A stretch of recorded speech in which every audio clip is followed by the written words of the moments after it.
Reciban un cordial saludo. Mi nombre es Rafael Acosta, estudiante de la Universidad Nacional Abierta y a Distancia de la zona Amazonía Orinoquía del CEAD Acacías, estudiante de Derecho. Hoy queremos hacer una reflexión de la situación carcelaria en Colombia. De ello, vamos a justificar la posible vulneración de derechos de quienes están hoy privados de la libertad.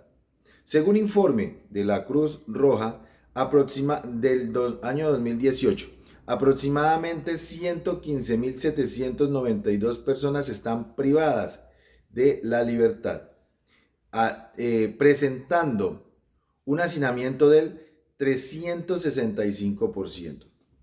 Esta situación se agrava teniendo en cuenta que de ese porcentaje, el 40% de personas son sindicadas, que aún no están juzgados y están por sospecha en las cárceles, pero con un agravante, que sindicados y condenados están en los mismos sitios y lugares.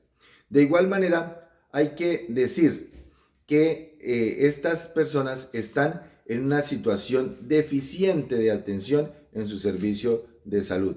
La prestación del servicio de salud en un hacinamiento tan alto de 365% permite que se prolifere muchas afectaciones y que la salud de las personas que están privadas de la libertad tengan diferentes problemas.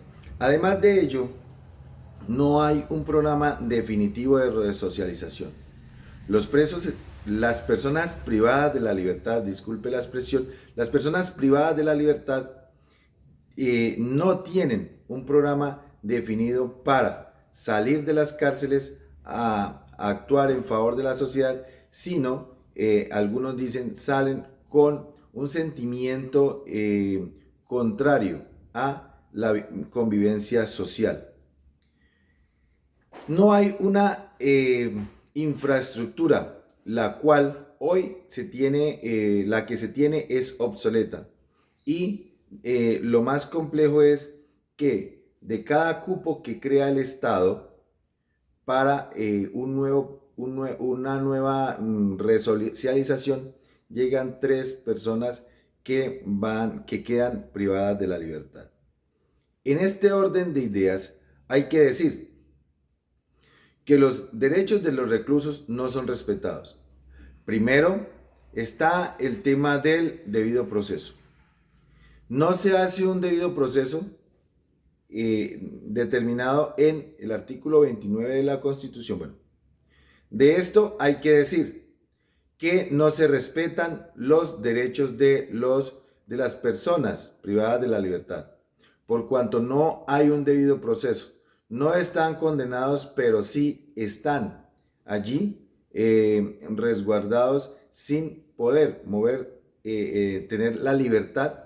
Finalmente están aumentando un problema de hacinamiento que se tiene en las cárceles.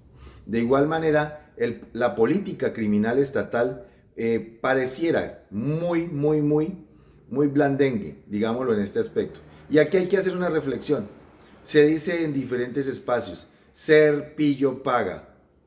El ejemplo que se da desde la clase política o politiquera del país, entre más condenas tiene, entre más denuncias tiene, entre más demandas se tiene por robo, por desfalco a las instituciones públicas oficiales, muchas veces son las personas que llegan a direccionar en las regiones, a direccionar en los departamentos, a direccionar a nivel del país.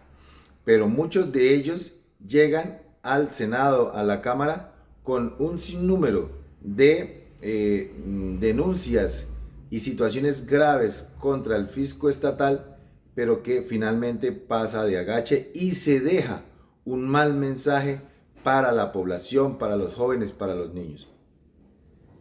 En este orden de ideas hay que hacer una invitación, porque finalmente, si se hace un análisis profundo, no se tiene infraestructura suficiente no se tiene personal suficiente.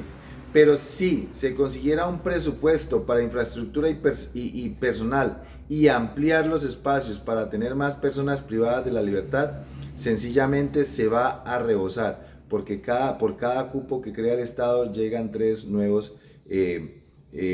personas que están en sus procesos penales por resolver.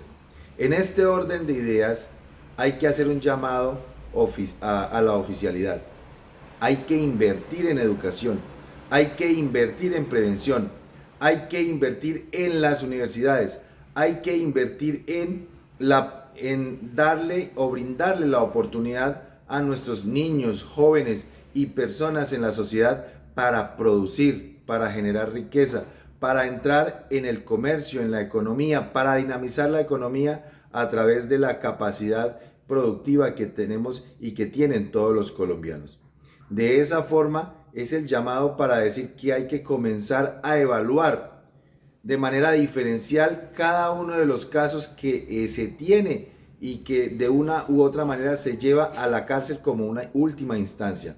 Hay que pensar en la resocialización, hay que pensar en la compensación, hay que pensar en otras formas, no solamente la cárcel como único elemento donde se lleva a pagar la condena por situaciones que se han presentado o que están por definirse y que son motivo de sospecha.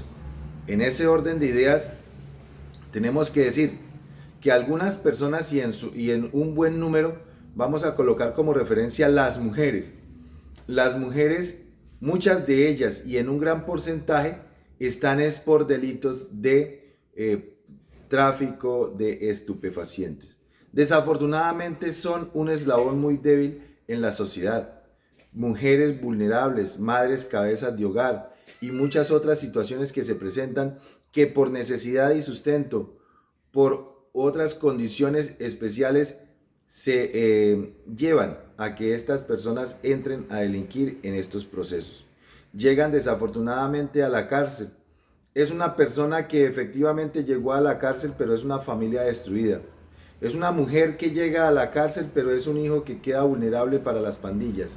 Es una mujer que entra a una penitenciaría, pero desafortunadamente es un contexto social en el cual se va a devorar a su hijo, sus hijos o las personas que están en su contexto de las cuales ella tiene una incidencia.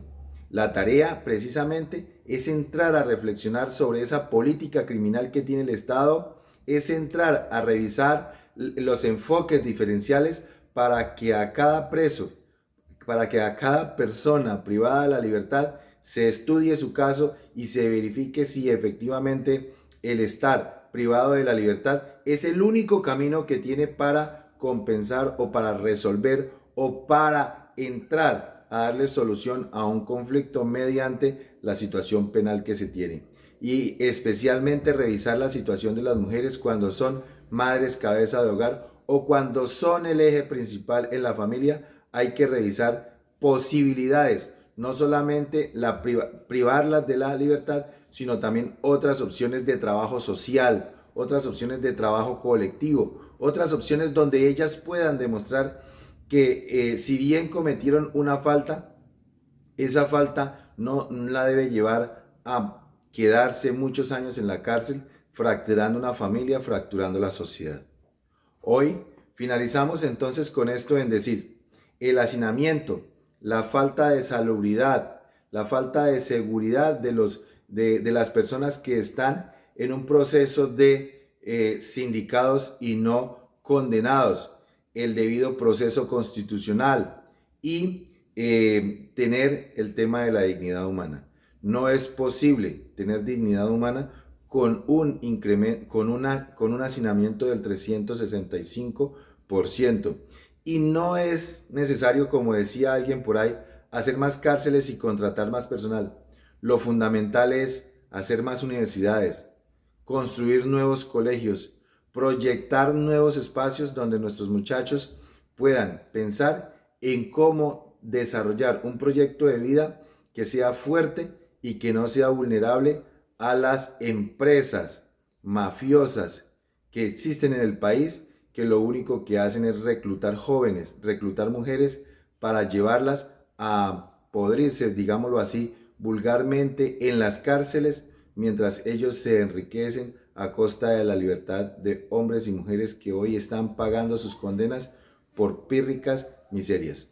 Reciban un abrazo fraterno y creemos que todo lo aprendido en este proceso de derechos humanos es fundamental, especialmente para mi trabajo, que soy directivo sindical, donde me enfoco en el ejercicio de los derechos humanos. Muchísimas gracias y estamos ahí de frente, Rafael Acosta.